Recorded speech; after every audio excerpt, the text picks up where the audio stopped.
You have written the masterpiece. It is destined to be a hit in the world of music licensing, placement after placement, royalty checks coming in from all over the world, and then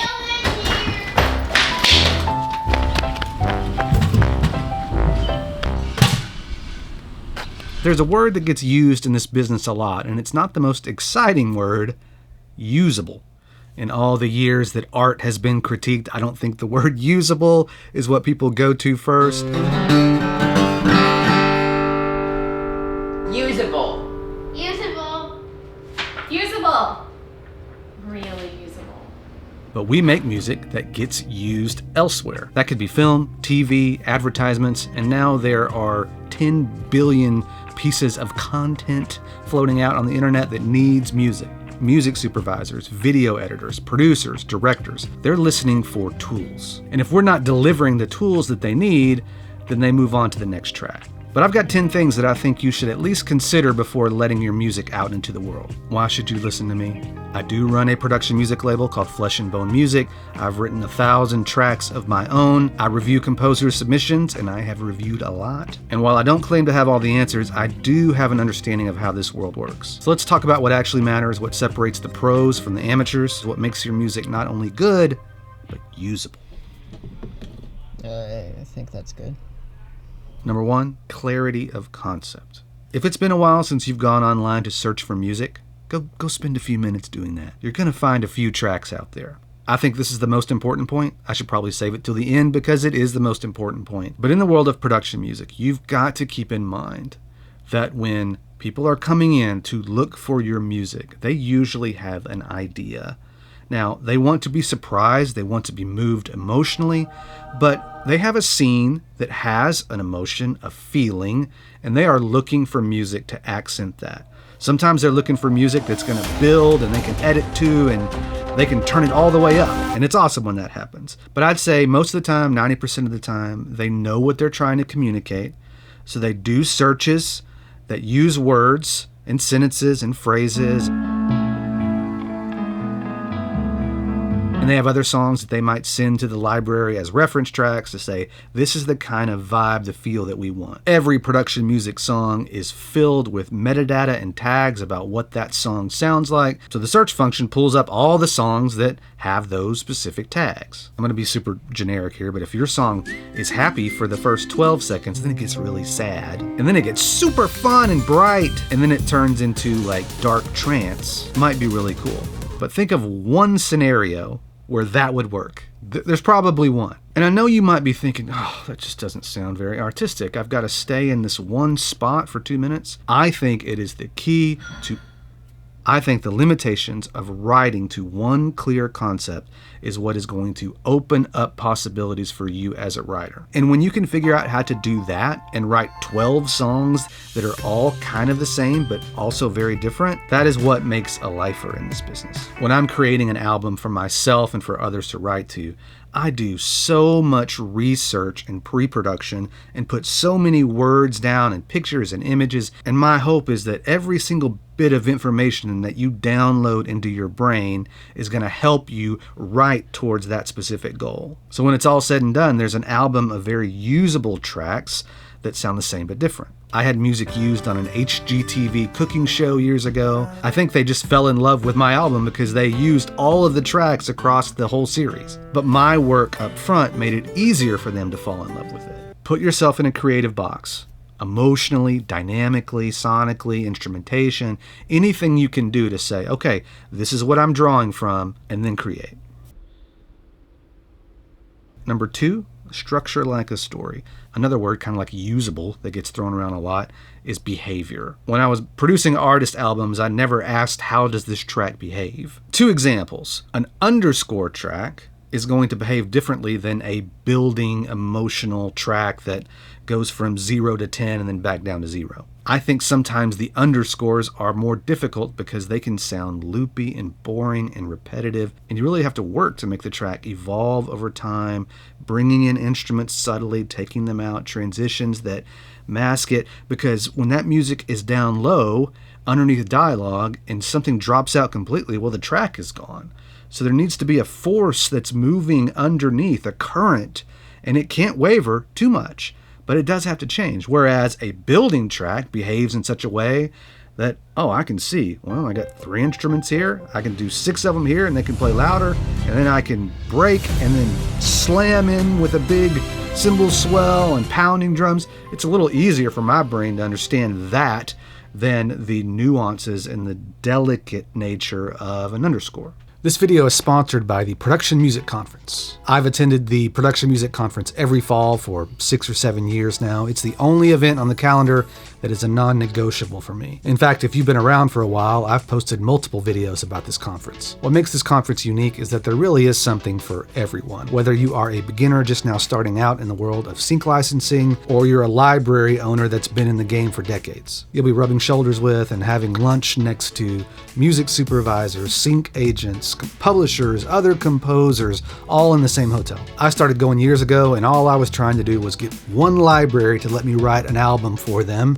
And now I go to meet with publishers who fly in from all over the world. There are workshops, panels, listening sessions, one-on-one feedback. You'll learn from some of the top libraries how to pitch, how to negotiate deals, and how to get your music placed, if it's usable. If your music is made for media, whether you are an artist, composer, producer, whatever you are, maybe you're just interested in this business, well, you should come check out the PMC. And yes, the team does a great job with the programming, but I go for the people. It's hard to find good, trusted information in this very gate-kept world of music licensing. So I value the conversations that I have with my friends who are lifers who've been doing this for decades. Some of the most important connections I've made and conversations I've had have been at this conference. This year's PMC is October 7th through 9th in Universal City, Los Angeles, and there's a nice little discount code in the description. If you can't make it in person, you can attend virtually. The portal opens September 10th, stays open through October, so you can keep up with any connections that you've made or panels that you might have missed. I hope to see you in LA.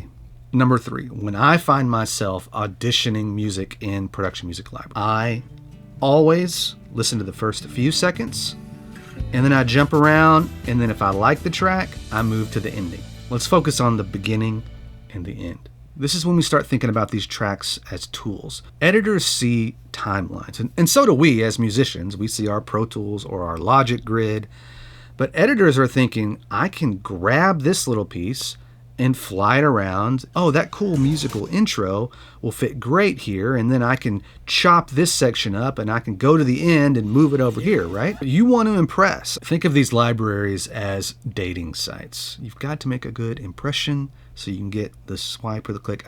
I don't know what people do anymore. It's been 12 years, 13 years? 12. You got to make that first impression, and often the intro and the outro are what are going to give you that. Okay, now this is something I can work with. Then if you're lucky, the track gets downloaded and moved into the editor, and now it's got to work long term, and there's got to be some promise. I often wonder how many tracks never made it to the long-term commitment phase.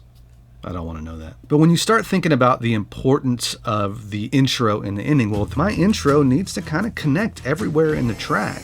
And my outro and that final note, that composed ending is what we call it, it needs to fit with the rest of the track. So if you have a key change, which is kind of a no-no in our business, and someone really likes the intro, but then they bring the key change over and it changes keys and it's not musical, that's not good. There's some mental gymnastics that you go through when writing. And in the beginning, don't worry too much about it because you don't want to add in all of these expectations that make it hard to deliver. But after a while, you'll start to get the hang of it and you'll start to understand how this works when you hear your music edited, which I'm telling you, most of the time, it ain't pretty.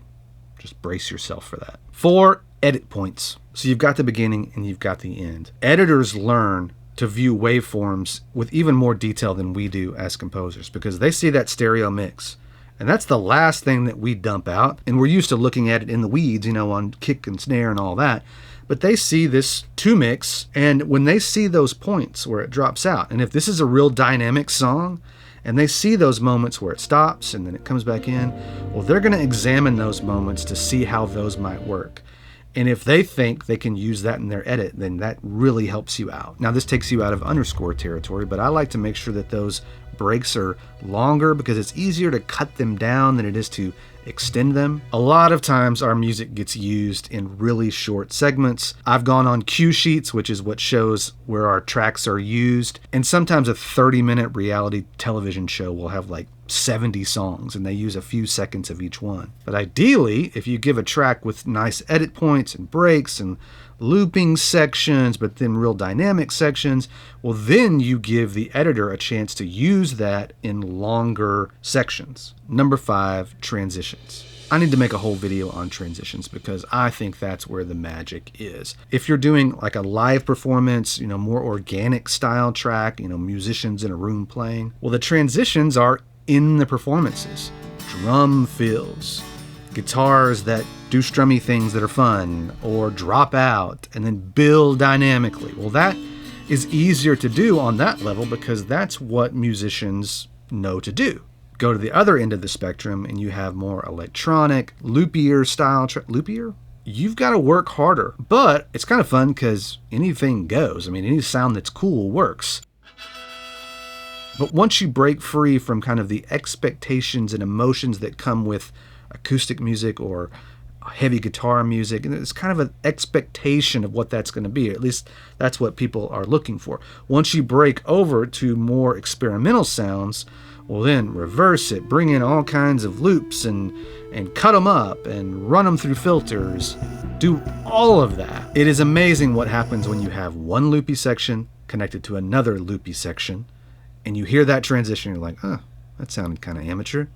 You put even a cymbal swell, and suddenly it just grabs your attention, and then the song changes, and you don't really know what happened. That's the nuance and the detail, and oftentimes I don't hear that when people submit tracks to me. The core parts of the track sound great, but it's those moments of thought and execution of getting from point A to point B. Well, that's what separates the amateurs from the pros. Number 6, let the dialogue win. 90% of the time, it might be higher than that. Someone is going to be talking, and there's going to be a track underneath it. Record yourself talking and examine the frequency spectrum. You need to understand what the human voice sounds and looks like more than any other instrument. This is what it sounds and looks like when I'm speaking into a Shure SM7B. And yes, this is a mix issue, but more than that, this is an instrument choice issue. It happens from the beginning, and I am guilty. I love guitars. I'm not saying guitars are bad. Of course, guitars are everywhere, but they need to be played in such a way that the editor can bring up that track and it still sound loud and proud and good, but not fight with the vocal. This is what it sounds and looks like when I'm speaking into a Shure SM7B. A lot of amateur editors like a track, have dialogue, and realize they can't get the track up, and they don't know much about music or enough about music to make this decision, and so they're wrestling with, man, what is wrong with this? What is wrong with this track? But the more seasoned editors, even if they're not musicians, they've learned to understand that, oh wait, this track has instruments and is mixed in such a way that it's fighting with my vocal. So I'm going to keep listening for other tracks that might do the job. Again, I would hate to know how many times I've lost out when my track made it into Premiere Pro or DaVinci Resolve or Avid or whatever, and then it got removed because it fought with the dialogue. The voice is king. Do everything you can to support it. Can you turn that light off? Babe? Hey, can you turn that light off? Just tell your video I had to put my lipstick on. Okay. We're going out to dinner. Steak. How many more do I got? 7, 8, 9, 10. I'm not getting through those now, so I'll talk to you when I get back. Never clap. What I often hear from new composers, they have a sound in their computer. Their drums. They play the drums. They have violins. They play those. They find a cool pad sound. They play the pad sound. And you hear it from the beginning to the end. But so many of these virtual instruments, and I know this because we make them, have crazy amounts of dynamic layers and expression that you can tap into with automation. Automation can be as simple as opening up a low-pass filter on a pad so it brightens up over time. But again, on that spectrum from organic sounds to completely whatever you want to do, when you get over here, you've really got to manipulate those tools. Panning, reverb sends, all of it. That's what often gives the listener the ear candy and the detail, and it allows you to not overcompose. Sometimes we hear a part and it doesn't have any expression or any life in it, so we think, oh, I need to add more parts. And the answer is often, no, you just need to evolve that part over time. For instance, on a MIDI piano part, I'll spend a lot of time making adjustments to the velocity layers.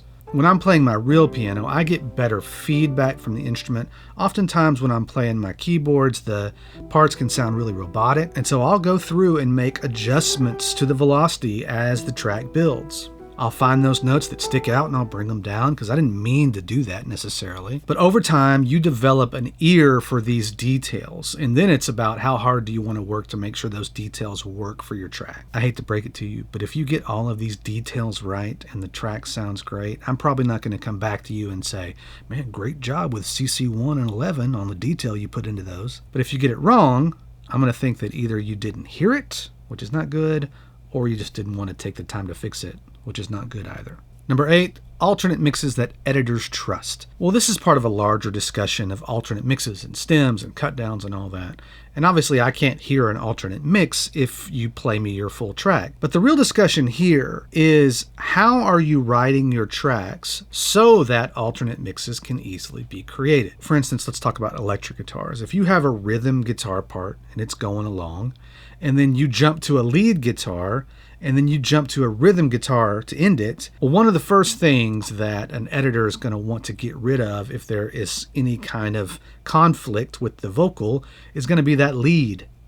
Well, if I get rid of that lead and now there's suddenly no guitar at all in that spot, might work, probably not. I should drop in examples of alternate mixes stems, but to be honest, I just don't have it in me. Too much B-roll already in this video. So what I'm going to do is create another long-form video, no editing, no B-roll, where I break down some tracks that I've written, how I create the alternate mixes, show you the stems, and just give you a better idea of why the tracks were made in the first place.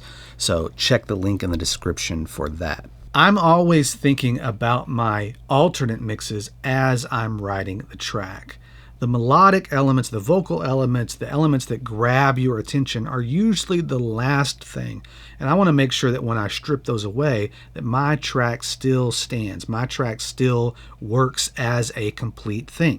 Other little considerations, percussion. I've ran into this a number of times. I might have some dark drums and then I have a tambourine. I want to keep the drums in an alternate mix, but that silly tambourine just cuts my head off. I've learned making my own YouTube videos that I would have been better served making a drum stem and then a percussion stem. That way I could keep those drums in and get rid of that silly tambourine. I'm just scratching the surface on this. There's a lot to think about. But again, we're making tools to be usable for editors. Number 9, the final mix should sound done. We're past the days, especially when you're trying to make a first impression, where you can send a piece of music that's not done and say, look, I'm going to keep working on this, and I don't really love this, but I'm going to change that, and it still needs to be mixed, and I still need to add the harmonica. You need to finish those tracks. Now, if you're working with somebody and you're working towards a theme and y'all have discussed it, yeah, do all that. It's collaborative. You can send those things with disclaimers. That's fine. But one of the biggest differences between when I started in this business 15 years ago and now are the amount of tools, the amount of tutorials, the amount of plugins that make stuff sound amazing. You're better served just fighting through to the end of a track. And if you have to go back and change something, well, you can do that. That's not that hard either. Make sure that every time you send out a piece of music, that it sounds as good as you can possibly get it to sound on that very day. You are a songwriter, you're a composer, you are an audio editor, you are a mix engineer, you are a mastering engineer, and you are head of the marketing department for your company. It's just what we have to do. Number 10, you need to surprise me. There's so much music. There is so much music. And if you want to catch my attention or anybody's attention, then you got to do something great. If I knew where the great button was, I would press it, but I don't. It's hard to make really cool stuff. It's kind of easy to sound like everybody else because, yeah, we can all watch somebody's tutorial and then redo that. But it's your experiences, it's your combination of the things that you love, your take on some of these more standard sounds like tension cues. They all sound tense, but how can you add your thing or give me some kind of unexpected moment that makes me think, whoa? As a media composer, you've got to be able to create a lot and create to meet the needs of whoever is asking you for that music. All the while, you got to be figuring out ways to stretch the boundaries and to come up with new experiences for the listener. If you figure out how to do that repetitively, please shoot me a message. Watch this video if you want some more tips on writing better music. Talk soon.